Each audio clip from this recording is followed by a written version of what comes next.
皆様お待たせいたしました。本日のプレスブリーフィングを開始いたします。Thank you for waiting, ladies and gentlemen. We'd like to now begin today's press briefing. 今月の5日からトランプアメリカ大統領が初めて来日いたします。核実験や弾道ミサイル発射を繰り返す北朝鮮への対応と日米同盟の強化、また経済問題など日米首脳間でどのような議論がされるか注目をされております。As President Trump of the United States is scheduled to visit Japan for the first time on November the 5th, the focus is now drawn to various points, including how the leaders of two states are going to handle issues such as the North Korea that repeatedly carries out nuclear tests and launches ballistic missiles, what to do with strengthening Japan-US alliance, and what about the economic front.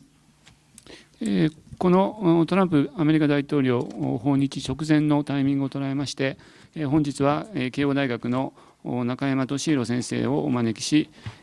トランプ大統領就任からこれまでの日米関係を振り返りつつ、大統領訪日の意義と今後の両国の関係についてお話を伺います。Thus, on the eve of President Trump's visit to Japan, we invited Professor Toshihiro Nakayama of Keio University to tell us about his views on how President Trump has handled the Japan-US relationship ever since the administration's inauguration, the significance of his visit to Japan this time, as well as a future outlook of Japan-US relationships.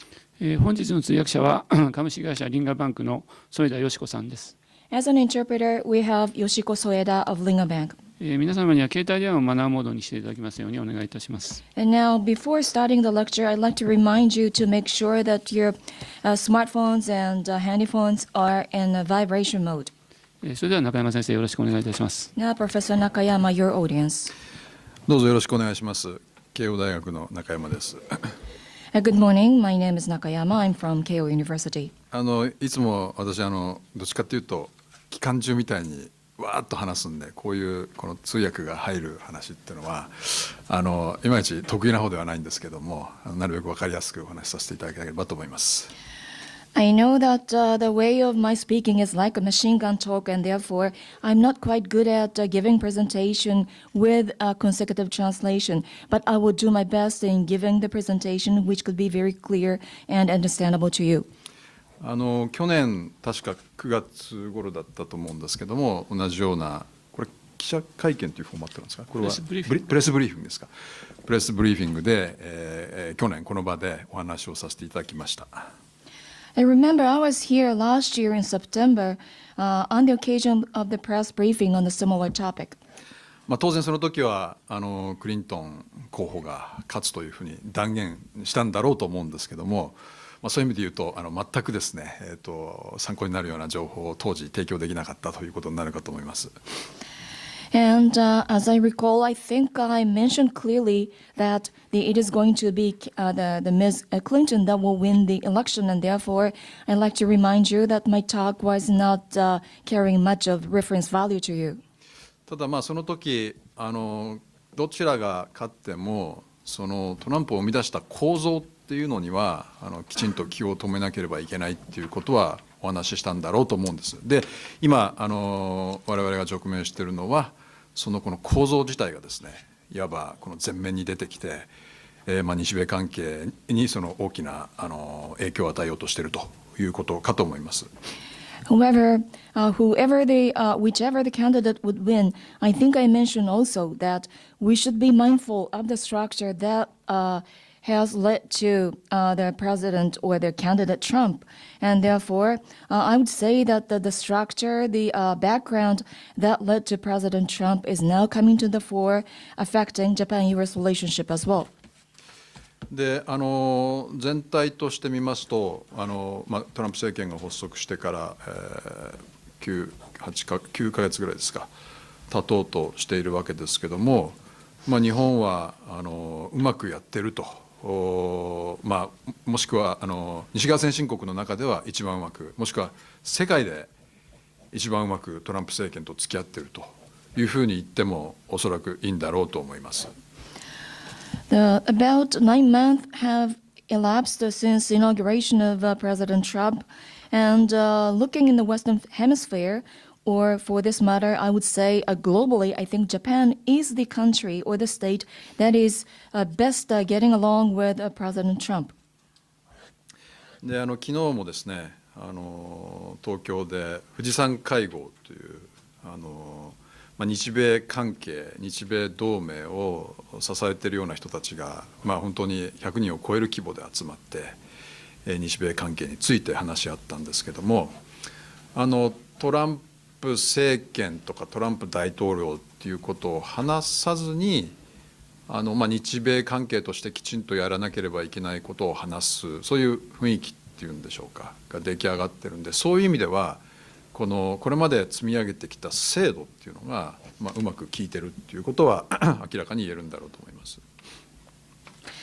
Yesterday, I attended the Fujisan Kaigo meeting, which gathered Fujisan Dialogue, sorry, Mount Fuji Dialogue. The Mount Fuji Dialogue, sorry, which gathered those people that would underpin Japan-U.S. relationship and Japan-U.S. alliance. And in fact, more than 100 participants were there. And there, without mentioning clearly the Trump administration, President Trump, those participants discussed what have to be implemented and what have to be pursued. Such atmosphere was there, indicating that what has been developed and accumulated so far as a kind of overall umbrella system is now working. ということで、なんで日本がここまでうまくやっているかということを、いくつかの点に分けて私なりに考えてみたいと思います。And now the question is why Japan manages to handle the relationship with President Trump administration so well. I'd like to share with you my views on various accounts. まずは何よりも安倍総理とトランプ大統領のこの2人のリーダー間のこのケミストリーということがおそらく挙げられるんだろうと思います。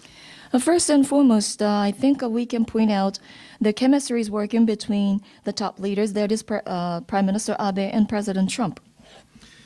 大学で国際政治の講義をするときに必ず言うことが一つあります。Whenever I give a lecture on international politics at the university, there is always one thing that I always mention. メディアはですね、リーダー間のこの人間関係みたいなのに過剰に注目しますけども、やっぱ国家間関係においてもちろんリーダー間の関係は重要ですが、そこまで重要じゃないんで、そのメディアのこの2人のリーダーの間のケミストリーに関する報道にはあんまり振り回されちゃいけないということを常に私は言うようにしています。That is to say, the media tends to place a heavy focus on the chemistry between leaders, and of course, the relationship, the personal relationship between leaders is very important, but not as much as media indicates. And therefore, I always caution students that they should not be swayed or influenced too much by the view that is expressed by media about the relationship at the top level. ただ、このトランプ政権については、このパーソナルケミストリーファクターっていうのはめちゃくちゃ効いてるんだろうと思うんですよね。However, when it comes to Trump administration, I think a personal chemistry factor is working so strongly. でその点に関して、安倍総理はおそらく他の国のリーダーを寄せつけないレベルで深くこのトランプ大統領個人の中にいわば入り込んだということが言えるんじゃないでしょうか。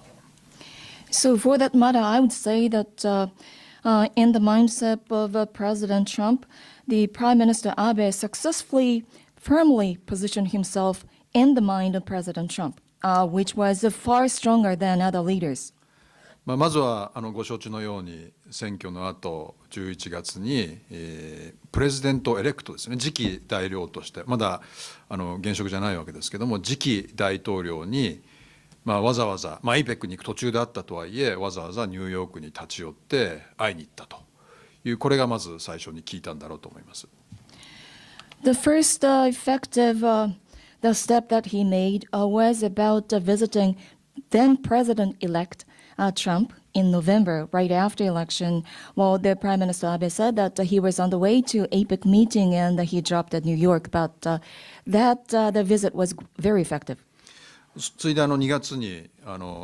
ワシントンとあとフロリダのマーラーラゴで5回会食をし、ゴルフも27ホール一緒に回ってということで、少しやりすぎなんじゃないだろうかというような感覚が日本にもあったかと思うんですけども、これもその個人的な関係を構築するにあたっては非常に大きな役割を果たしたということが言えるんだろうと思います。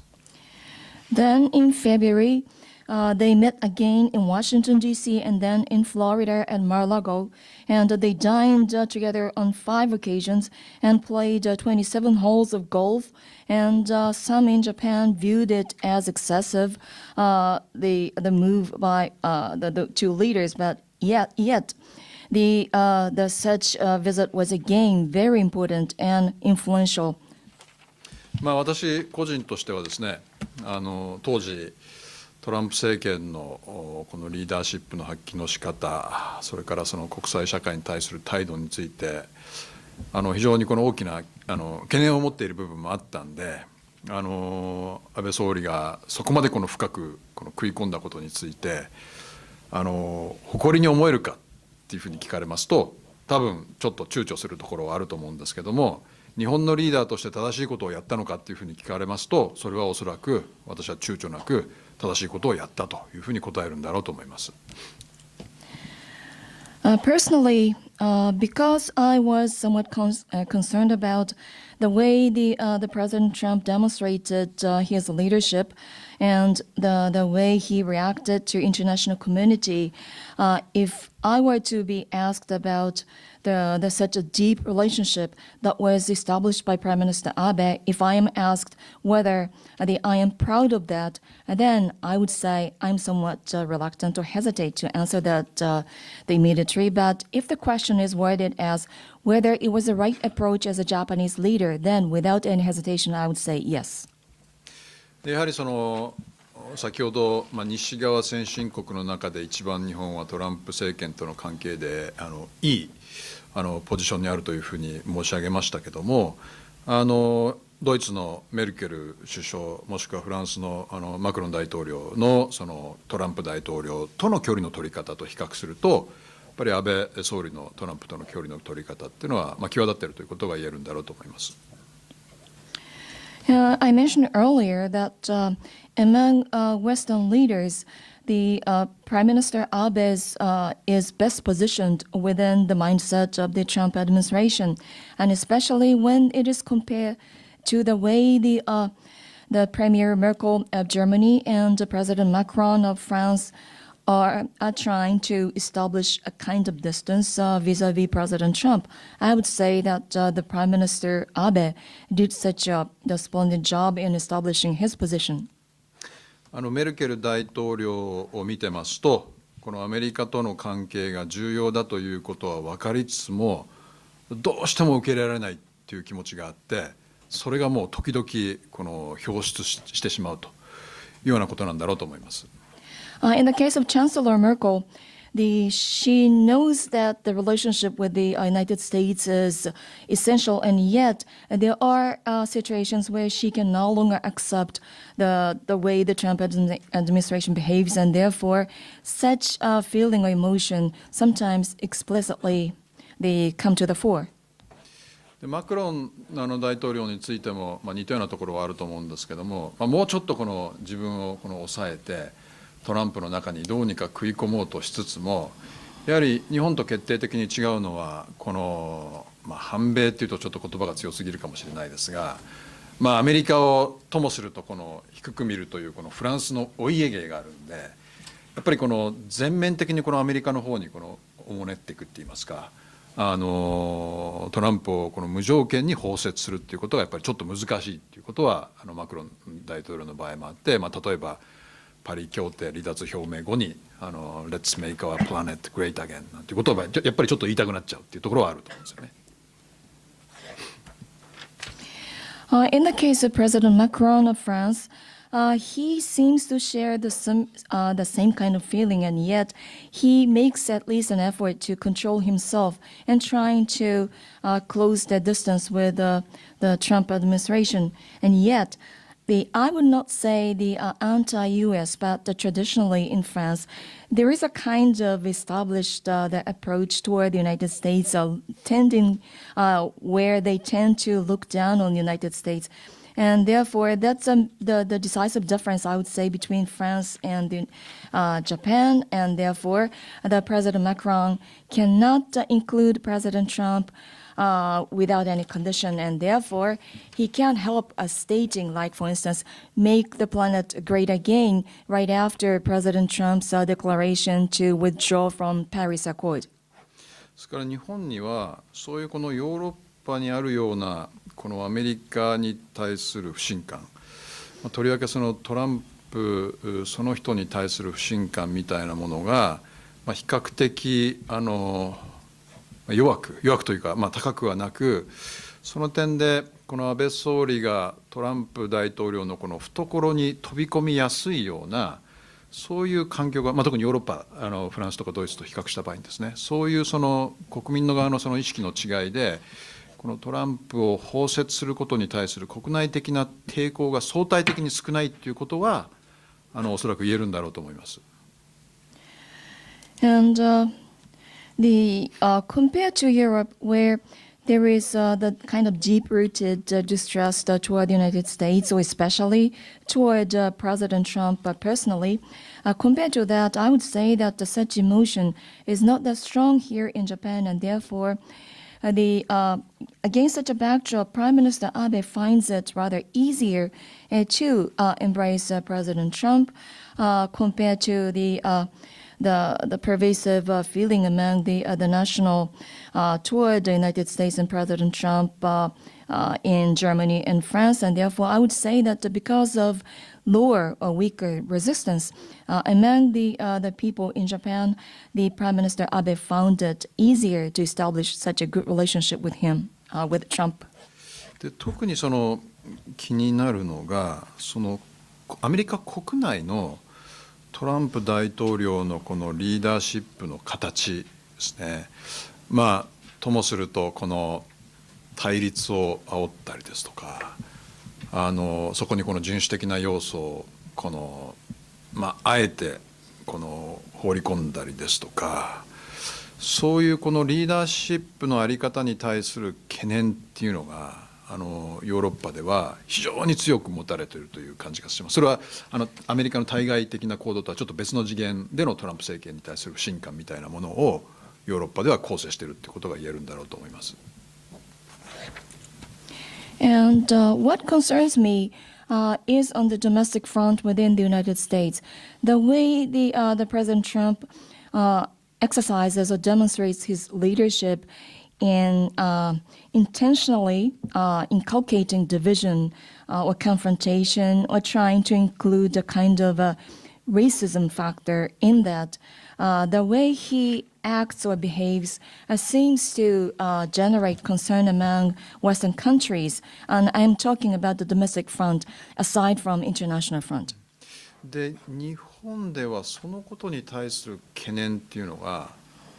あんまり新聞等のその記事で報道されることはあっても自分たちの問題としてこの一緒に直面しているっていうような感覚はないんですよね。ですからそれは国内で起きていることなんであんまり日本がどうこう言ってもしょうがないっていうちょっとこの距離みたいなものがあって、でもヨーロッパの問題はヨーロッパのリーダーたちはある種自分たちも同様に直面している問題で、それはやっぱりヨーロッパが国内的にも似たような問題を抱えているからということなんだろうと思います。Whereas in the case of Japan, although news media reports about the such concerns, among the Japanese people, they don't take it as something common or the common challenge that we face here in Japan. And therefore, the Japanese people tend to view those issues as something purely domestic within the United States, and therefore they find it less significant for them to say anything about that. in other words, a kind of distance found between the mindset of the Japanese versus those issues in the United States, whereas in the case of Western leaders in Europe, probably because they face similar challenges domestically, they take it as a common challenge for them. ですからこの他の先進国のリーダーを見てますと、もう道義的にどうしてもトランプ大統領を受け入れられないみたいな、そういうこの雰囲気を感じるんですけども、日本の場合にはそういうこの懸念みたいなものは希薄であるがゆえにああいうふうにこのトランプ大統領の懐に飛び込み、ここまでかというぐらいにこの距離を詰め、でそのことに対するこの国民の反発もなく、むしろ支持があるということなんだろうと思います。Well, as in the case of the Western advanced the nations' leaders, they cannot morally accept or ethically accept President Trump. Well, as such awareness is somewhat the less significant or less prevalent here in Japan, and therefore the Prime Minister Abe found it easier for him to stand close to President Trump and try to embrace him because he didn't have to fear about any resistance or opposition from the people. Rather, he saw a support to that. あとちょっとその視点を変えて、日本が今この地域で置かれている状況から逆算して、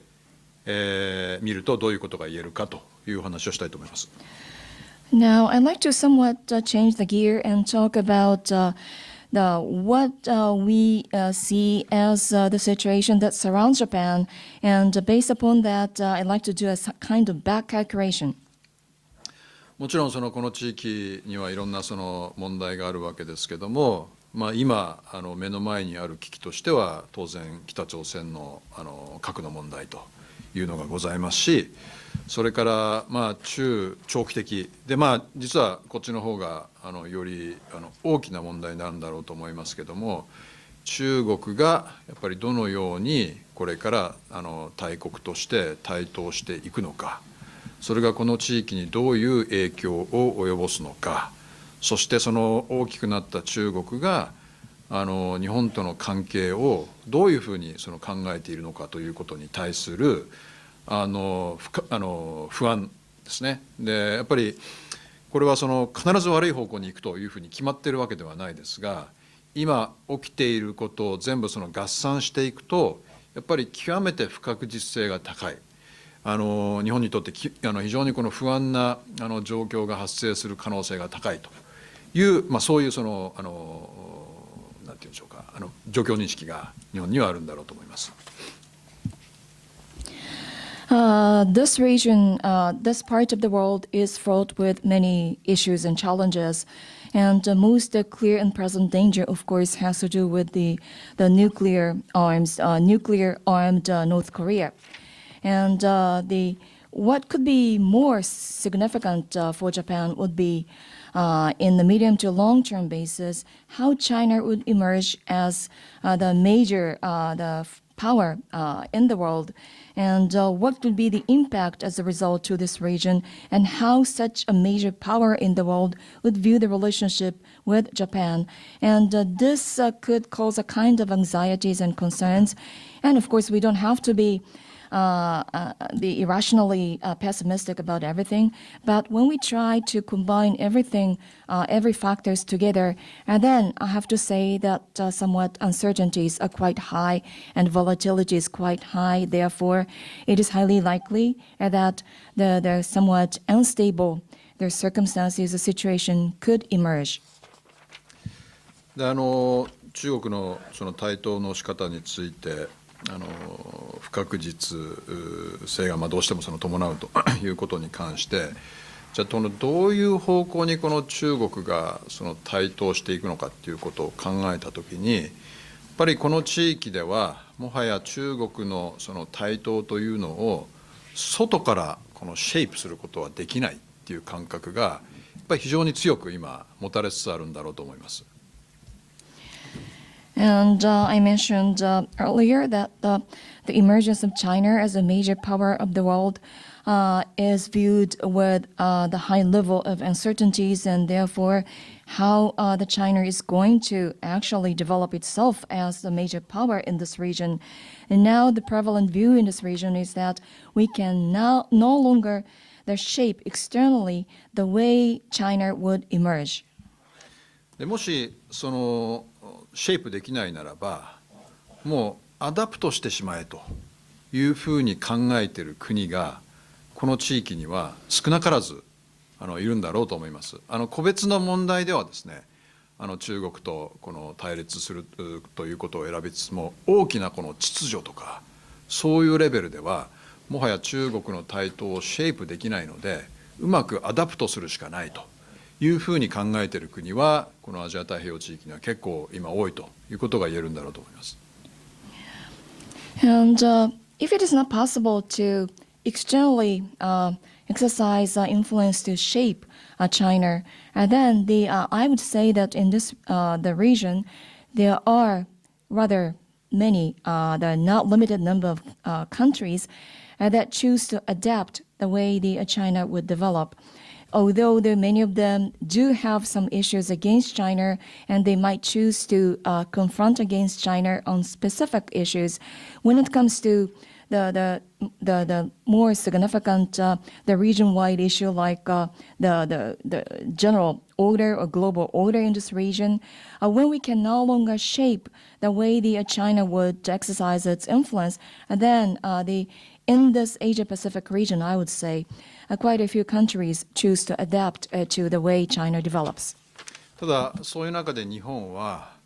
唯一というと言い過ぎかもしれないですけどかなりはっきりとこの中国を中心とする国際秩序みたいなものがもし仮に出来上がるとするならばそれはこの地域にとって望ましくないということをかなりはっきりと言明している国なんだろうと思います。And when it comes to Japan, I would not say this is the only country to do the following, but that Japan is a country which states clearly that the emergence of a global order which is China-centric is not desirable for this the region and for the globe. ただ日本がそういうこの中国の不確実な対象にこの一人で向き合ってそれに対処していくことができるかというと、残念ながら当然そういう能力は今の日本にはないということなんだろうと思います。But then can Japan choose to stand against China alone, which is about to develop with a lot of uncertainties? I have to say, Japan is not capable of standing against China alone. そういう中で日本にとってどういうこのオプションがあるかということを現実性のないものも含めてざっとこのリストアップするとします。Then let me try to enumerate various kinds of options that Japan can choose to take, including those that seem to be somewhat unrealistic. でまずは日本単独でできることということを考えますと自主防衛っていう、ずっと日本に古くからある言葉とあと非武装中立っていうもう自主防衛の場合は日本がその自前の言ってみればこのフルブローンミリタリーパワーっていうんでしょうかになって全て自分でできることをやるっていうオプションが一つあると。Then the first question is, what can Japan do alone? The one possibility would be that what has been stated from a long time ago, that is about the developing self-defense capability, that is a full-blown military power that Japan would aim at, and then try to do everything on its own. And the other could be that trying to be neutral without armament. Even beyond self-defense もう普通の国ですよね。普通の国家でもう自前の普通の軍隊を持つっていう、今の枠組みの下ではできないですけども、そういう仮のオプションとしてそういう局があるということですよね。And I'm saying this as a hypothetical the option. That is to say, under current framework, Japan cannot afford to arm itself as military power, but at least theoretically there could be the possibility to seek for the full-blown military armament on its own, just as other countries in the world. そしてこの、全くその正反対の局にもうさすがにこれを訴える人も少なくなりましたけども、非武装中立っていうんでしょうか。ですから純粋な非武装中立はありえないまでも、ライターバージョンオブ非武装中立みたいなものっていうのも一つその仮のものとしてあり得るんだろうと思います。And on the extreme opposite to that is, again, on hypothetical ground, the neutrality without armament. I want to say that there are many people that would advocate that strongly, but at least some might consider the lighter version of non-armament neutrality. で日本はその自分でできることを増やそうとする方向には進んでいるとは思うんですけども、その意味においては少し前者の方に形成しつつも、純粋系のこの、2つのこの極端なモデルっていうのは現実性はほとんどなく、事実上このファンタジーなんだろうと思います。世界はこの前者の方についてちょっと懸念しているようですけども、国民の間での機運、それから財政的な問題がこの地域でそういうオプションを取った時にどういうリアクションがあるかということを考えると、現実的にはその前者のオプションもないということなんだろうと思います。Japan seems to try to seek for something that it can do on its own and trying to increase that. And therefore, on that account, it might appear that Japan is trying to seek for the former option that I mentioned earlier. But anyway, I would say it is a sheer fantasy if you try to seek for the pure form of those two options that I just mentioned earlier. And in fact, especially in the case of the former option, given the which seems to be somewhat the cause of concern globally, or at least some part of the world, it is something unlikely or unrealistic, given the atmosphere prevalent among the people, and given the current finance condition of Japan, and the possible reaction coming from this part of the world if Japan takes such an option. So I would say the former option is also unrealistic. となるとその地域機構に頼るというそのオプションもあるかと思うんですけども、残念ながらこの地域にある地域機構で、このマッスルっていいますか、何か具体的に強いアクションを取れる地域機構はないということについては同意いただけるかと思います。And then the next possible option could be to rely on regional mechanism or the organization. But here again, I think, unfortunately, there is no such regional organization or regional mechanism that is effective enough to consolidate the enough mass to be effective enough. And I'm sure that you would agree with that. でそのグローバルなインスティテューションとして当然国連があるわけですけども、で国連外交っていうのは日本外交にとって非常に重要な場ではありつつも、で北朝鮮問題等についてですね、制裁を科す場として非常に重要な場でありつつも、やっぱり一番クリティカルな問題で国連が動けるかって言いますと、国連は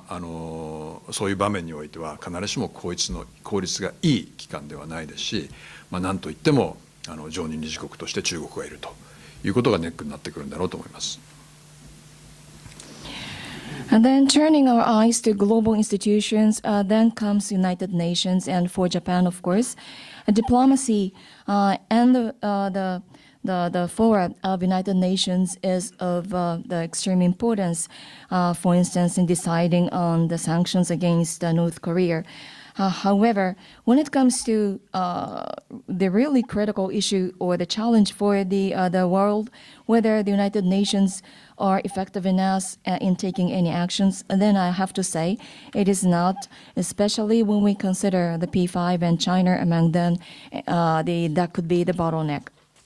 そうしますと、あと他の同盟っていうことも、日本は今アメリカとしか同盟を結んでないですけども、他の国とのその防衛関係っていうのを、防衛協力というのを深めていくというそのオプションもあるんだろうと思います。で、現に日本は日本とかオーストラリアとかインドとか、それから今ヨーロッパの国々ともやってますし、韓国も難しいですけども、韓国とそういう方向で協力を深めようとしているのは、これは今日本の安全保障政策の一つ重要な柱になっているんだろうと思います。And then what about alliances? Well, right now, the United States is the alliance partner, the only alliance partner that Japan has. But Japan is working on this front as well, is seeking for such alliance or the defense cooperation with various countries, including Australia, India, and European countries, and even with Korea. Despite some difficulties and the sensitive issues, we are trying to, or Japan is trying to, expand cooperation, which is viewed as one of the important the pillars of the security policy of Japan. でそれらを強化していくことによって、このアメリカとの同盟をじゃあ相対化できるかっていうと、それは全然そういう話じゃなくて、むしろ今私がリストアップした他の国々っていうのはいずれもアメリカとの同盟国なわけですよね。ですからアメリカとのむしろネットワークを強化していくっていう意味であって、何かこの別のオプションを選ぶっていう発想はそこにはほとんどないと。インドの場合はそういう意味ではアメリカの同盟国ではないですけども、アメリカも今インドとのこの防衛協力っていうのを深めようとしてるんで、それを日本も一緒にやってるっていう。ですからこれは何もそのアメリカを相対化しようとしているという動きでは一切ないわけですよね。And then, through strengthening such cooperation with other partners, can it make the U.S.-Japan alliance of the somewhat kind of the relative importance as opposed to others? I would say that is not the case. But because the countries or the region that I just mentioned, they are also alliance partners of the United States, and therefore it would be somewhat close to strengthening the network centering around the United States, and therefore this is not the pursuit of a separate option. Well, I'd like to hastily add that the India is not currently the alliance partner of the United States, but the United States is currently trying to expand the cooperation on the defense front with India, and Japan is also following the same the suit, so to speak. でこう考えますと、もう結論っていうのはもうおのずと見えてくるっていうことなんだろうと思うんですね。So having discussed those factors, I would say that the conclusion is somewhat obvious. 日本はちょっと周期的に言いますと、プラン B がないっていう、そういう国家なんだろうと思います。特にその生存に関わる問題領域においては、プラン B がないということなんだろうと思います。What I mean is that in the medium term, I would say that the Japan is a state without Plan B for its survival. でそこから日本ではともするとアメリカに対するちょっとこの卑屈な思いっていうか、結局日本はアメリカしかないんだよねというふうに、私は日本人自身も思いがちなところがあるんだろうと思います。Therefore, that leads to a kind of emotional sentiment among the Japanese people that tends to look itself down compared to the United States, just saying forgivingly that, well, we have only United States and no other partners. And I think that's a kind of the sentiment that Japanese tend to fall. ただそういうふうになってしまうのも分かるんですけども、今日本がその現実的に直面している状況、そして現実的にあり得るオプションっていうのを考えていきますと、確かにアメリカっていうのは唯一のオプションなんですけども、その唯一のオプションがベストオプションでもあるという状況もあるんだろうと思うんですね。That is somewhat understandable, yet realistically, when we consider the circumstances that Japan is put in, and also the possible options that Japan can adopt, then I would say the United States is the only option, and at the same time, it is the best option. でこのことがその国民レベルで明示的にこの自覚されてるとは言いませんけども、なんとなく意識として共有されてるんだろうと思うんですね。唯一だけどもいろいろ見渡した時にやっぱりアメリカとの関係が一番重要だしベストオプションなんだろうというこういう感覚が広く国民にも共有されていると。もちろん日本は民主主義国家なんで全ての人が同意するということはなく、それに反対している人もいますけども、私は全体としてこういうふうに考えている人が強いというふうに考えていいんだろうと思います。And although it may not be explicitly realized and mentioned by the Japanese people, I would say that this is something that is implicitly shared among the Japanese people. That is, the United States is the only option. At the same time, it is the best option, and therefore the relationship with the United States is of utmost importance for Japan. Well, of course, Japan is the country that embraces democracy, and therefore such view is not shared by all the people, but I would say that is a majority view. でちょっと気になるのが、ともするとヨーロッパのメディアトランプに対する不信感が強いんで、日本のそのトランプへの不信感、そしてトランプの下のアメリカに依存せざるを得ない日本に対する批判がちょっとこの外に出過ぎているような感じがして、その点はちょっと私気になっているところであります。And what concerns me at this juncture is about the tone of the media by European countries, which tend to be quite confrontational against the Trump administration out of distrust toward President Trump, and therefore, when they view Japan, which seems to be heavily reliant on the United States led by President Trump, it appears that they tend to criticize Japan as well. ごめんなさい、ちょっと今私の説明を、日本のその状況を批判する声の方を日本人自身の声の方を強調して外に発信しているような印象があって、これ日本でのこの大きなこのコンセンサスっていうんですかね、アメリカに依存せざるを得ないけどもそれがベストオプションだっていうコンセンサスの方が私は強いんじゃないかと、それについて批判的な声よりもっていう、そういうニュアンスです。What I mean to say is that although the majority consensus is that the United States is the only and the best option for Japan, it seems to be that Western media tends to emphasize the views that exist within Japan that are somewhat critical of the circumstances that Japan is placed in, and that voice tends to be emphasized even more, although such consensus is more prevalent in Japan. でそういうアメリカがベストオプションだろうというようなそういうこの感覚っていうのは先日の衆議院選挙でも直接的ではないですけども、間接的には作用したんだろうというふうに思います。やはり今アメリカとの関係がおかしくなったらまずいだろうっていうそういう感覚は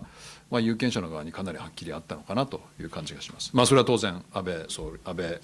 自民党に有利に作用したということなんだろうと思います。And in fact, the fact that United States is viewed as the only and best option seems to have been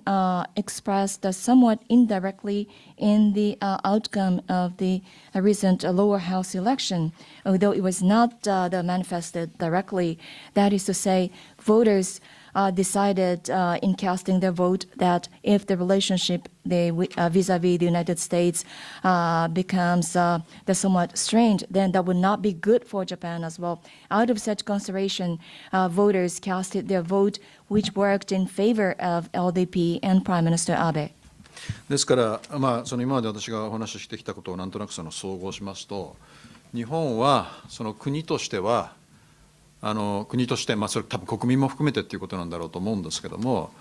トランプ政権に対してこのブツブツ文句を言うんではなくて、そのコンプレインするんではなくて、もうアダプトするしかないだろうと。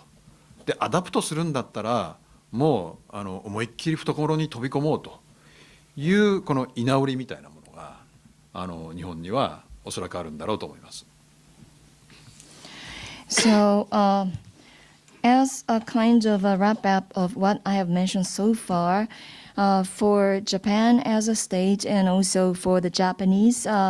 the people, I would say that rather than complaining and grumbling against the Trump administration, they decided to adapt to President Trump. And once they make such a choice, then they decided with a kind of the sense of resignation, so to speak, that if we are to do that, why not try to establish its position and in depth of the mindset of the Trump administration. じゃ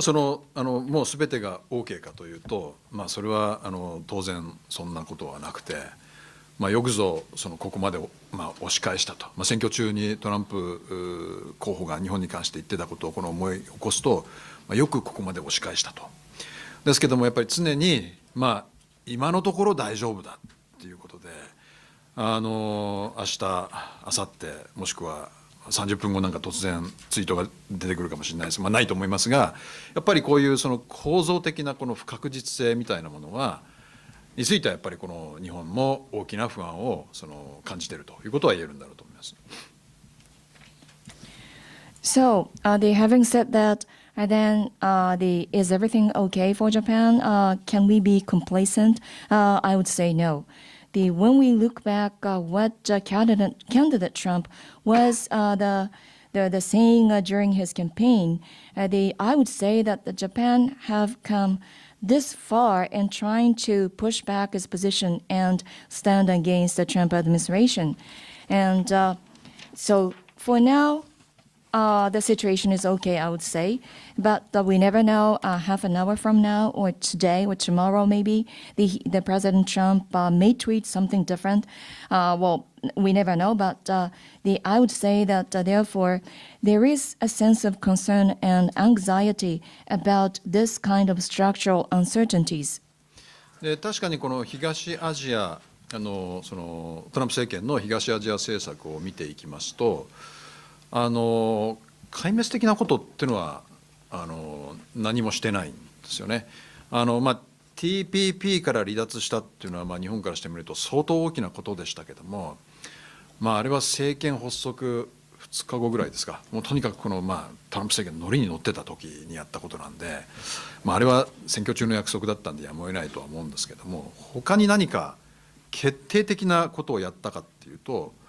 今のところやってないと。でそういう意味では継続性の方が目立つと。でとりわけ日米関係についてはそうだということが言えるんだろうと思います。And so far, on the East Asian policies, the Trump administration did not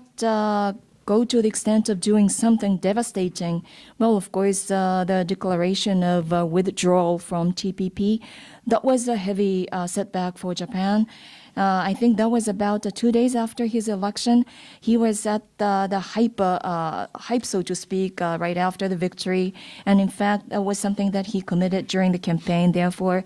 that came somewhat, that movement was viewed as somewhat inevitable. But except for that, I would say that he has not done so far something decisive, the setback or heavy blow to Japan or East Asia. And rather, it appears that so far he has been focusing on continuity, consistency, especially when it comes to U.S.-Japan relationship. でその継続性がこのチョイスなのか、それとも、ティラソン国務長官かのその国務省がスカスカだということはもう絶えずワシントンから伝わってきますけども、要はそのインディシジョンの結果としてのコンティニュイティなのか、そこが必ずしもはっきり見えてこないと。でもしこの後者だとすると、これから大きく、対日政策も含めてですね、大きくその変わってくる可能性が、ないとは言えないですし、ぱりその北朝鮮をめぐる情勢みたいなものがなんか大きなトリガーになって、これまでのその継続性が一気にこの瓦解していくみたいなことっていうのも想像できなくはない。で、日米関係についてやっぱりこの倍の通称でどういうふうに出てくるのかということはやっぱり日本にとっては常に懸念材料だということが言えるんだろうと思います。Is it is continuity as a result of the explicit choice or not? That is in question. In fact, I often hear that the Department of State under the leadership of Secretary Tillerson are yet to be fully housed, and therefore, given the shortage or the shortage of the staff there,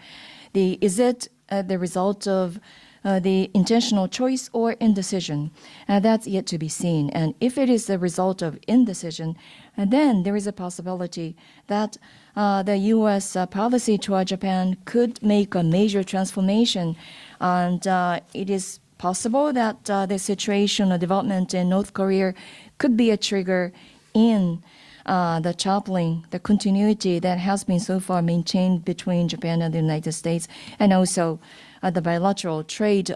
talks between Japan and the United States. This is also a kind of the concern for Japan. で、じゃあ一方で日本はトランプ政権がどっちに行くんだろうということで常にビクビクしてるかというと、そういうわけでもないんだろうと思います。On the other hand, is the sentiment among in Japan the somewhat quite the uneasiness or trying to see which direction Trump is going to take? I would say that is not the case either. 日本はこうやってこのアメリカとの関係をきちっとこのマネージしていくっていうことの一方で、いわゆるそのグローバルガバナンスに関わるような案件についてもさらに強化しているっていうようなことは言えるんだろうと思います。I would say that on one hand, Japan has the skillfully managed the relationship with the United States, and on the other hand, it has been increasing its the initiative on various the issues related to global governance. 例えばアメリカが抜けた TPP に関しましても、TPP11 という形で今ちょっとニュージーランドがどうなっているのかっていうのはちょっと不確実になりつつありますけども、アメリカ抜きのこの TPP のモメンタムをどうにかして維持するということをやっぱりこの地域の秩序を下へ支えするやっぱり経済的な協定として、どうにかしてこの生命維持装置をつけて持たせなければいけないということでリーダーシップを発揮していると。For instance, what is called TPP-11 is one manifestation after the United States left it. There is some rising uncertainty surrounding New Zealand, but Japan is demonstrating its leadership in trying to maintain the momentum of TPP, even without the United States, because it is viewed as the economic the agreement that can support the order of this region, and therefore trying to sustain the TPP under the life sustenance system. それからトランプ政権が非常に強い不信感を表明しているJCPOA、イランとの核合意、それからパリ協定なんかにつきましても、日本はむしろダブルダウンしてさらに積極的にそれを支持する姿勢を打ち出しているということもあります。And also, we see the very positive initiative on the part of Japan on JCPOA, that is about the nuclear accord with Iran that the Trump administration expresses its strong distrust, and also the Paris Climate Accord. Japan has demonstrated its strong willingness to endorse them by doubling down. それから日EU の EPA なんかもそこに加えることができますから、私は決して日本はアメリカ一辺倒でそこのみを見てるんではなくて、必ずしも全てうまく整合性を持ってるわけではないですけども、ただその国家の外交政策なんていうのは一つの要素に還元できるものではないので、やっぱりできることを全てきちっとやっていくと。そういうこの発想はかなり強いんじゃないのかなという気がしています。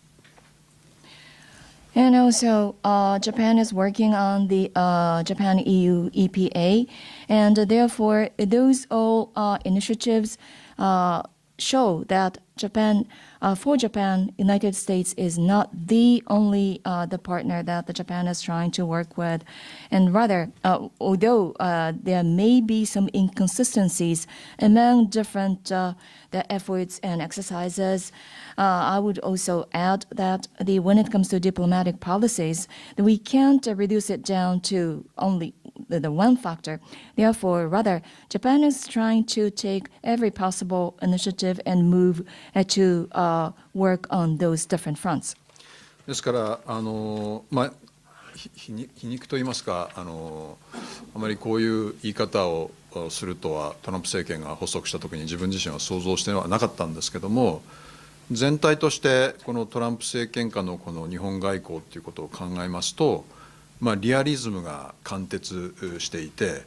で実はこのトランプ政権が発足してもこれまでやってきたことをさらにきちっとやっていくという意味では大きく私は日本外交が変わっているという感じはいたしません。And looking back the time when Trump administration was inaugurated, I would not have imagined that I would say something as follows, and this may be somewhat ironical, but I would say ever since the birth of the Trump administration, there has been always a common thread that was maintained that is about realism, and that the Japanese diplomacy has been working on the realistic the policies and have been implementing various initiatives since the foundation of the new administration in the United States. ただそれもこの as of now っていう限定付きということかと思います。I'd like to hastily add as of now. どうもありがとうございました。Thank you. 中山先生、どうもありがとうございました。それではこれから質疑応答に入りたいと思います。質問は外国プレスの方からお受けします。質問のある方は挙手していただき、指名されましたらハンドマイクを使ってお名前とご所属を述べてから質問をお願いいたします。本日できるだけ多くの方からご質問を受けたいと思いますので、質問はお一人1回1問とさせていただければと思いますので、よろしくお願いいたします。Thank you very much, Professor Nakayama. And now we'd like to take questions from the floor. And we'd like to take questions first from the foreign press. If you have questions, please raise your hand and wait for the microphone and state your name and affiliation before asking questions. And because we want to give more people to ask questions, I'd like to limit the number of questions to just one per person. 質問のある方いらっしゃいますか。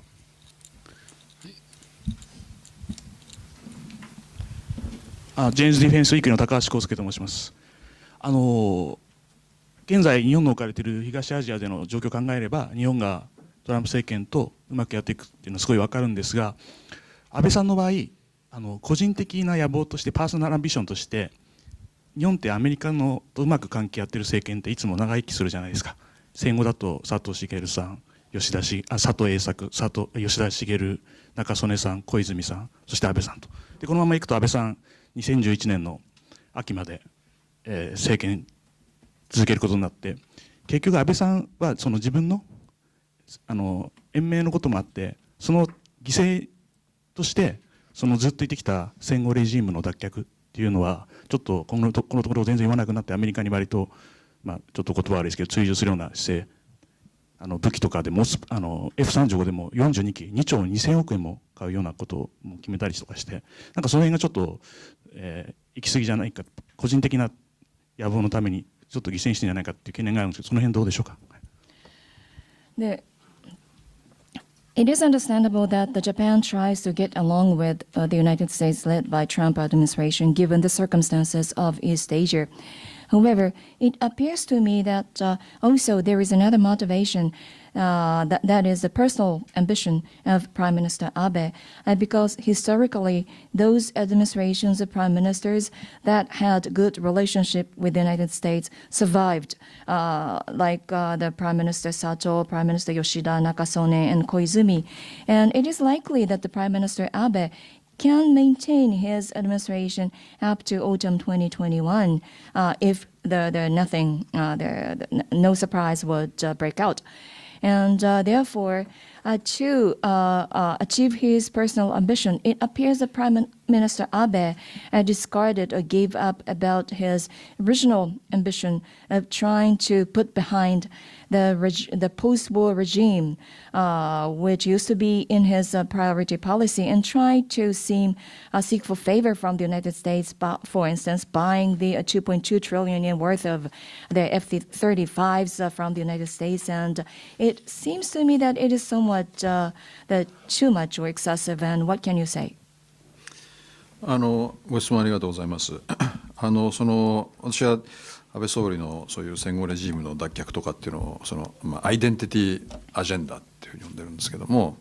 そのアイデンティティアジェンダについては第2次安倍政権はあまり私の印象としてはそれはもう前面には押してこなかったっていう、もちろんその憲法の問題っていうのは常に掲げてますけども、ただそれはアイデンティティの問題としてよりも、もちろんそれを突き動かしている安倍総理の中にはそういうものはあるかもしれないですけども、日本がやらなければいけないことっていうコンテクストで憲法改正についても述べてるんだろうと思うんですよね。ですから私は全体としてアイデンティティアジェンダっていうのを第2期安倍政権っていうのは封印してるっていう言い方が正しいのかどうかわからないですけども、あまり少なくとも前面には押し出してきてないということはまず私の認識としてはあるということをお話しさせていただきます。Thank you for your question. The priority policy that is named the putting behind the post-war regime, I call it as identity agenda for Prime Minister Abe, and it appears to me that in his second term, he started no longer emphasizing that as the priority issue. Well, of course, he maintains the agenda about the revision of Constitution, but rather than the identity agenda type of motivation, it appears to me that he's trying to promote a revision of Constitution as something that Japan has to do as a nation in the context he's trying to revise Constitution, in my view. And therefore, whether it is right way to say he sealed and ended, but in his second term, the identity agenda is no longer put on the forefront of his policy agenda. で別の個人的な野望といいますか、例えば長期政権っていう話ですけども、私は政治家が個人的な野望を持ってるっていうのはそれは大いに結構であって、逆に強い個人的な野望があり、なおかつそれがこの国益とやっぱりシンクロするリーダーっていうのが、やっぱり一番強いリーダーなんだろうと思うんですよね。でこのシンクロっていうのは自ら生み出せるものではなくて、ある時代状況との中でたまたまシンクロするとか、非常にいいリーダーなんですけども、そういう時代状況が与えられなかったとか、いろんなパターンがあり得ると思うんですけども、安倍総理の場合にはその個人的な野望とやっぱり日本が置かれている状況で、その置かれている状況に対処するためにやっぱりアメリカが必要だということがうまくシンクロして結果として長期政権になりつつあるということなんで、そこ自身には私は一切問題は感じていません。むしろ日本にとって良かったんじゃないのかなっていう気がしております。And the relationship between the personal ambition and his intention to maintain his administration for years to come, well, to me, for politicians, the personal ambition is nothing wrong, and I would rather say that those are the politicians or leaders with a strong ambition, and whose their ambition is in sync with the national interest could be the strongest leaders, and such the kind of momentum or synchronization with the national interest is not something that you can generate by yourself. It is up to the time, the circumstances, the context of your time. Therefore, there could be very splendid leaders, yet time was not right for them. Then they could not synchronize themselves with the national interest. So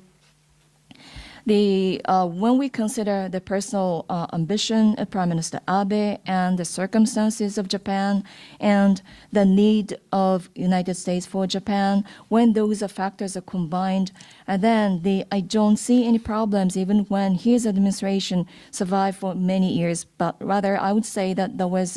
the good for Japan. 安倍政権ももちろんその問題を抱えてないとは決して言えないわけですけども、全体としてその世界を見渡したときにやっぱりこの民主主義の基盤そのものみたいなものが比較的この揺さぶられているような雰囲気もある中で強いこの基盤を持つリーダーシップが今日本にあるということはラッキーなんじゃないのかなと。でこれはそのとりわけ安倍政権の前がいわば1年でその総理が変わるという状況が5人連続ですか続いたわけですから、そういうことを考えますとコンプレインするよりかむしろ日本にとっていい状況だというふうに解釈した方がいいのかなというふうに思います。Of course, the Prime Minister Abe and his administration does face some problems or have some problems in it, but overall, when we look at the globe and see that in some parts of the world, the foundation of democracy are now in danger or they are now shaken, it was good for Japan that we have a strong leader with strong the foundation. Therefore, compared to his administration before the Prime Minister Abe's administration, I think for 5 consecutive years, or 6 consecutive years rather, that every year we had new face as a Prime Minister. So compared to those times, I would say that it is good for Japan, beneficial for Japan, rather than complaining about it. マーティンさん、ケイリンさん。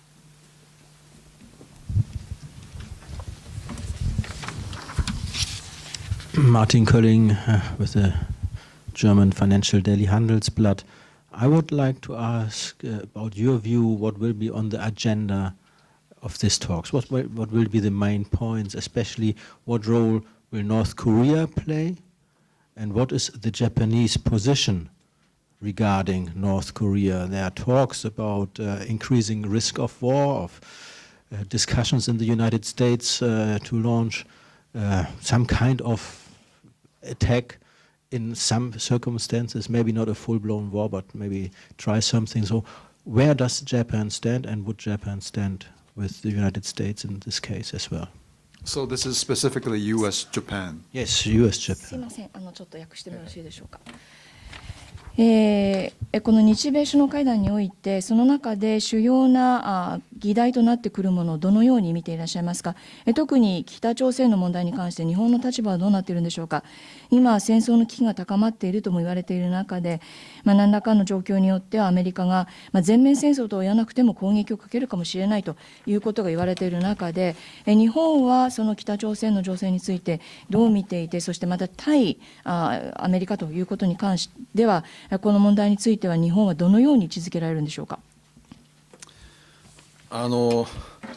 私は特別な情報も何も持ってないんで、推測することしかできないですけども、基本的にはその圧力を強化するという点で今日米は一致しているということなんだろうと思います。Well, on that matter, I have to say that I don't have any special secret information. Therefore, all I can do is speculate. And I consider that between Japan and the United States, they agree on strengthening pressure. でその圧力を強めるということに関しては、私はオバマ政権の時と比較すると、オバマ政権の時も日米関係っていうのは非常に良かったんですが、やはりオバマ政権がそのシリアでやったこと、それからウクライナにおけるそのアメリカのポジションと何かがですね、ある種のこのインパクトを持って本当にその大統領はいざという、これはオバマ大統領のことですね、オバマ大統領はいざという時に強いその姿勢で、日本を守ってくれるんだろうかということに対するなんとなくその不安があったんだろうと思うんですね。Under previous administration led by President Obama, well, the relationship between Japan and the United States was quite good. But after seeing what happened in Syria with this administration and U.S. position in Ukraine, those developments came to be viewed as something with the major impact for the Japanese mindset. That is to say, in case of emergency, is this administration by President Obama willing to defend Japan with a strong position? That was viewed as somewhat uncertain, resulting in anxiety or concern for the Japanese. と言いますのも、やっぱりオバマ大統領のその世界観の中では、そのアメリカにとってのこの実存的な脅威っていうのは、存在そのものを脅かすような脅威っていうのは、例えば気候変動であり、それからパンデミックでありということで、やっぱり日本がこの北東アジアにおいて直面している状況とやっぱり完全にはそのシンクロしてなかったっていうところがあるんだろうと思うんですね。The reason is because for the President Obama, in his worldview, what could be the major threat to the survival or the presence? I know that. I was about to say that. Sorry. In his view toward the globe, what is viewed as the existential the kind of the threat for the United States was something like a climate change or pandemic, and therefore. The situation that Japan is in the Northeast Asia was not or appeared to be of the less importance under his administration from Japanese point of view. ですから日本からしてみるとオバマ政権というのはふわっとした言葉でなんとなくその安全保障を語るようなそういうイメージがあったかと思うんですけども、このトランプ政権というのはよかれあしかれ非常にストレートな、力の言葉で語るっていうパーセプションを日本の政府関係者は持っているというふうに私自身は認識しております。でその限りにおいては非常にカンフォータブルだというふうに感じている側面があるかと思います。Therefore, the rhetoric or the tone of the Obama administration in discussing security was somewhat the undefined, unclear, or ambiguous, or the soft tone, so to speak. Compared to that, for good or bad, the good or worse, under the current administration by President Trump, he seems to be more forceful, demonstrating his strength and power and a strong will, and that is how his administration is perceived by the Japanese the government, and therefore the Japanese government finds it somewhat comfortable in looking at the tone of the President Trump and his administration. ですからなんとなく日本政府の中に漂うトランプ楽観論で、それが日本社会にもなんとなく波及してるんだろうと思うんですけども、トランプ楽観論みたいなものには私自身は少し不安を感じていることも事実です。Therefore, the kind of the optimism that is prevalent among within the Japanese government seems to have the spread among the Japanese society. But personally, I have to say that I'm somewhat concerned about such prevailing optimism within Japanese government. ただ国連総会でトランプ大統領が拉致家族に言及したことですとか、今回も日本で会われるようですけども、このトランプ大統領の日本が直面している状況に対するコミットメントみたいなことについては日本にはとりわけ日本政府の間には非常に強い信頼感がありますし、懸念というよりかは私はむしろなんていうんでしょうか、安心感というとまたちょっと言葉が違うんですけども、アメリカがこの北朝鮮をめぐる状況にこのコミットしてくれてるっていうことに対する安心感みたいなのがありつつも、じゃあ具体的にどういうそのアクションを取るんだろうということについては当然のことながら大きな不安があり続けているということなんだろうと思うんですよね。Well, at the United Nations General Assembly,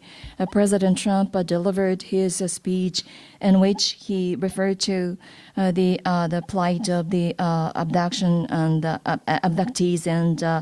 their families. And also during his visit this time, he is scheduled to meet with the family, with the abducted family members. And therefore, that kind of commitment shown by President Trump and current circumstances seems to be the reason of the trust by the Japanese government. And so I would say I wonder whether the peace of mind, sense of security, that's whether the right word to express that, but rather than the concern,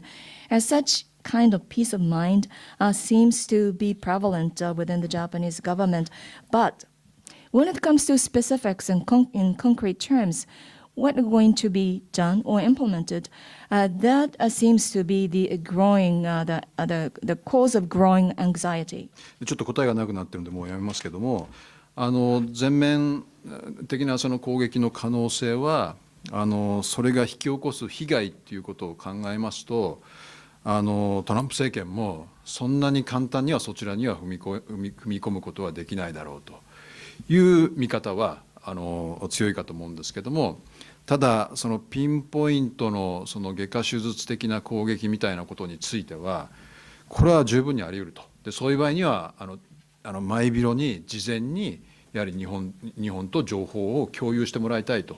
いうことを強く日本としてもトランプ政権に伝えるということなんだろうと思います。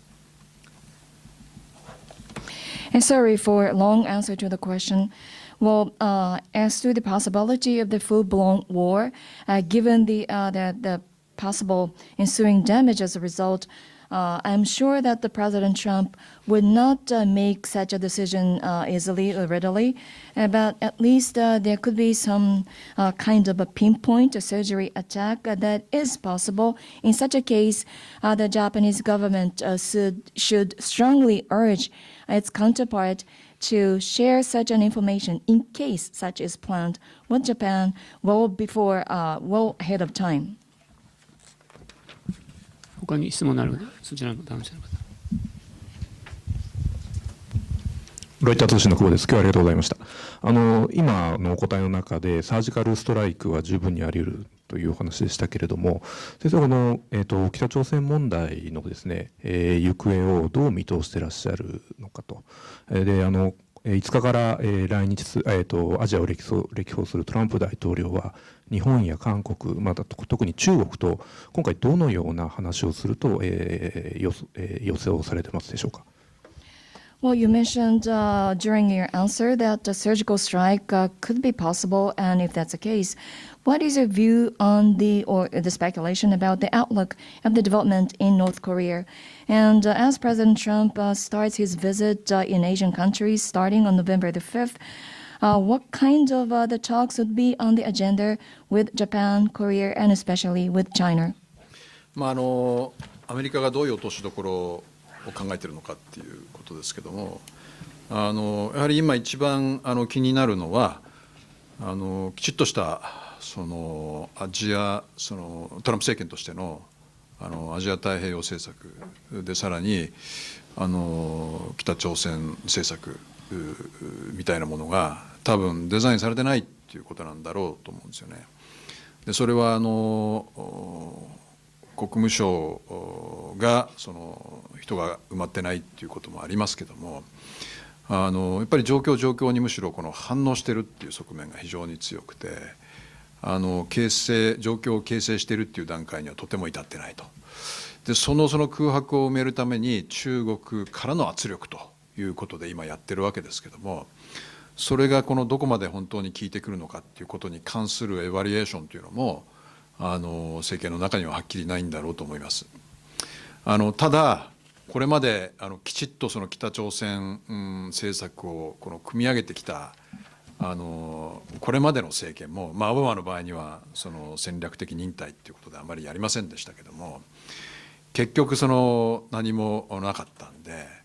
今日本でもそうですけど出口なし感っていうんでしょうか、結局金正恩が自分にとって有利な状況を作り出してるんじゃないかみたいな、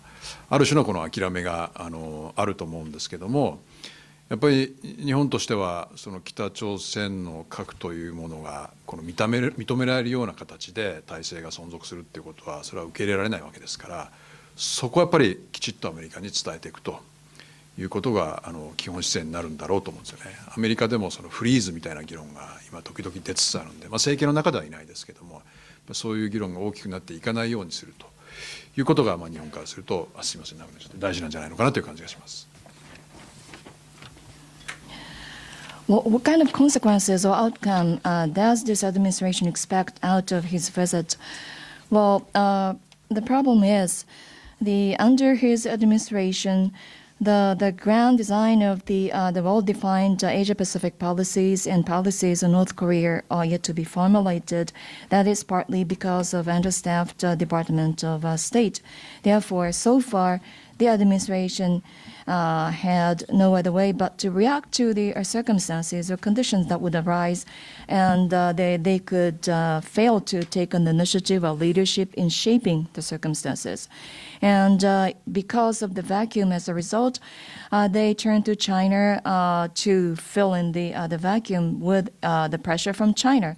But the question is, to what extent that the pressure from China is effective? Such evaluation, I believe, is not yet performed by the Trump administration yet.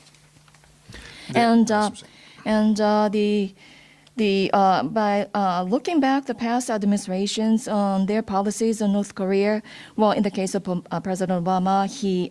phrased it as a strategic patience. But given the result, even when the various policies were defined by the past administration, given the current circumstances, it appears that there is a kind of sense of resignation, like no way out. And therefore, the Kim Jong-un is trying to create circumstances that is advantageous to him. But we cannot accept the situation where the North Korea's the nuclear armament is recognized and that their regime is the guaranteed its existence. As such kind of the arrangement is not acceptable at all, and therefore that should be strongly explained and conveyed to the U.S. counterpart. We see, not within the administration, but within the United States in various quarters, we see some argument calling for freeze, quote unquote, the current circumstances. But we should try that such argument will not spread widely to be influential. トランプ大統領は今回そのアジアを歴訪する際に韓国で演説をやり、確かハノイでも演説をやることになってたかと思うんですが、おそらく韓国では北を中心とする話で、アジア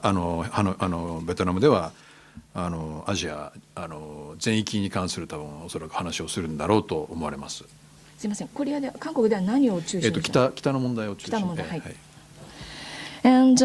in his visit, President Trump is scheduled to deliver a speech in Korea and then in Hanoi as well. And we expect that he's going to emphasize on the relationship or circumstances regarding North Korea when he delivers speech in Korea. And the talk in Hanoi would be accentuated more with the development in Asia as a whole. でこれがそのトランプ政権としての初めての本格的なアジア政策ということになるんだろうと思います。これまでペンス副大統領とか、ティラーソン国務長官、マティス国防長官もこの地域を訪れてましたけども、やはり政権としてアジアをどう見るかということが今回のその歴訪を通じて示されるということになるんだろうと思います。Although the cabinet members like Vice President Pence, Secretary of State Tillerson, and Secretary of Defense Mattis visited this region, this is going to be the first occasion for the President Trump to visit this region, and therefore this is going to be the first occasion for him to demonstrate his the Asian policy and the view on Asia. でそこで当然トランプ大統領はアジア重視ということを、掲げることになるんだろうと思うんですけども、これはやはりオバマ政権が掲げていたアジア重視というのとは、言葉は同じであってもだいぶ違うのかなという感じがしています。And I am certain that he is going to emphasize the importance of Asia. And in fact, that was also the phrase used by President Obama. But I would say that even when their view is phrased the same, the content could be quite different. オバマ政権下のこの、ピボットとかリバランスと呼ばれたアジア重視政策っていうのは、やっぱりアジアをこの面として全体として捉えるっていう発想があったんだろうと思うんですね。それまでのアメリカのアジア政策っていうのは二国間関係の束だったんで、そうではなくて地域全域としてアメリカがどうコミットするかという政策を作ろうとしたのがオバマのリバランスだったんだろうと思います。Well, under President Obama, he used to use the expression like pivot or rebalance in talking about his policy emphasizing Asia. And in his view, Asia was viewed as one spread of sphere or one region. And before his administration, Asia consisted of bundles of bilateral relationship. But under President Obama, he was showing his commitment in Asia as a whole region. でそういう意味ではこのオバマのリバランスっていうのは非常に野心的な政策だったと思うんですけども、その作りが複雑だったこと、それからメッセージ自身が時々ブレたこともあって、うまく浸透していったとは言えなかったと思うんですね。And thus, his rebalancing policy in looking Asia in its entirety was somewhat ambitious. Yet, it was somewhat complicated in its structure, and from time to time, his main message seemed to be swaying from one point of discussion to another, or seems to be somewhat inconsistent, and therefore it was not quite effective. ですからトランプ大統領もこの地域に来てアジア重視ということは言い続けるんだろうと思うんですけども、基本的にやっぱり二国間っていうそういうのがこの中心になり、そのことを象徴するかのようにフィリピンで開催される東アジアサミットには欠席するというニュースが今伝わってきているところなんだろうと思います。And now President Trump again, he says he's going to emphasize Asia as important region. Yet, in his view, I consider that his focus would be more on bilateral relationships. That is demonstrated in his absence to East Asia Summit in the Philippines. それでは最後の質問、パトリックさん。This is going to be the last question, yes. My name is Patrick Walter, Frankfurter Allgemeine. You made pretty much clear that for Japan, the relation to the United States is very important in security questions. What about the other way around? How important is Japan for the United States? I mean, if I look at the only clear-cut decision with the Trump administration towards Asia right now, this is leaving TPP, which is a blow to Japan and a gain for China. So why should Japan stick with the United States? で、ご説明の中で日本にとっては、対米関係というのがその安全保障という観点からも大変重要だということを明確におっしゃっていたと思いますが、アメリカから見て日本はどれだけ重要なんでしょうか。というのもトランプ政権のこのアジア地域における動きなどを見てきたとき、例えば TPP 離脱など、これは日本にとって大きな打撃ともなったわけですが、それなのになぜ日本は、そのずっとアメリカとの関係に固執しようとするんでしょうか。そのトランプ政権の、レトリックと、トランプ政権にはレトリックしかないっていう批判もあるかもしれないですけども、それとやっぱり現実世界っていうんですか、実態っていうのを区別して考えますと、やっぱりアメリカっていうのはその経済成長のエンジンである非常にこのダイナミックな地域であるアジア太平洋のレジデントパワーであることがアメリカにとっての国益でもあるんだろうと思います。ですから TPP をやめるっていうのはアジア太平洋地域から出ていくっていうそういう発想ではなかったわけですね。つまりむしろマルチに対する不信ということだったんだろうと思います。Well, some criticize that the Trump administration has only rhetorics, but anyway, I quote, that his rhetoric and reality, the real world, have to be distinguished in viewing them. And in fact, the Asia Pacific is viewed as the engine of the global economic growth, and therefore, for the United States to be the resident power in this region is also serving its national interest. Therefore, when he declared that he would quit TPP, it didn't mean that the United States would leave this region. Rather, that was a demonstration of his distrust toward multilateral framework. それからすみません、ちょっとこのレトリックっていうところに立ち返って、私最近このトランプ均衡みたいなものをちょっとが出てきてるような気がするんですけど、それはトランプ大統領はずっと吠え続けると、ツイートもそうですし、でトランプ政権はそれを無視するっていう、全てじゃないですけども、でそれ自体でも驚きなんですけども、さらに驚きは無視されたことをトランプ大統領はほとんど気にしないっていう、つまり実態的にはもちろんダメージはあるんですけども、このカタストロフィックダメージみたいなものが起きない、ある種のこの均衡状態みたいなものが続くんじゃないかっていう気もするんですね。もちろんトランプが目をつけたアジェンダっていうのはそこが大きく揺さぶられますけども、それ以外のところは結構淡々と進んでいくっていうようなことがあるんじゃないのかなという気がしてます。これはちょっとなんていうんですか、今の質問そのものにお答えする形でね、それもちょっとまた戻りますけども。Well, allow me to digress a little bit because I use the word rhetoric. Well, it appears to me that there is something like a Trump equilibrium is being formed. What I mean is that on one hand, President Trump continues to bark and continues to issue tweets. On the part of the administration, the government itself, they continue to ignore them. Not all of them, but they tend to ignore what President Trump tweets. And even when they are ignored, President Trump doesn't care. And therefore, without the leading to the kind of the catastrophic damage, it appears that there may be somewhat some limited damage, but yet the kind of the equilibrium seems to be formed as a result. Of course, the agenda that President Trump decides to focus on could be greatly affected, but other than that, I believe the current equilibrium could be maintained for some time. でちょっとさっきのその質問に戻りますと、で仮にこのアメリカがこのアジアのレジデントパワーであるとすると、アメリカってはこの地域の機能的な一部ですけども、地理的な一部ではないんで、やはりおそらくパートナーが必要になってくるっていうことなんだろうと思うんですよね。Now, coming back to the question, now let's consider that the United States is a resident power in Asia. It is a resident power in terms of function, but it is not the resident power from geographical standpoint, and therefore they need a partner here. でいろんなそのパートナーの潜在的な候補っていうのを見渡したときに、結構日本が一番いいパートナーだよっていうのはそんなにこの難しい議論じゃないと思うんですよね。日本は本格的なその反米的なこの感情っていうのがおそらくない。それがこの社会を巻き込んである種の現象になったのは50年前ですよね。もちろん基地問題はありますけども、安定した民主主義国である、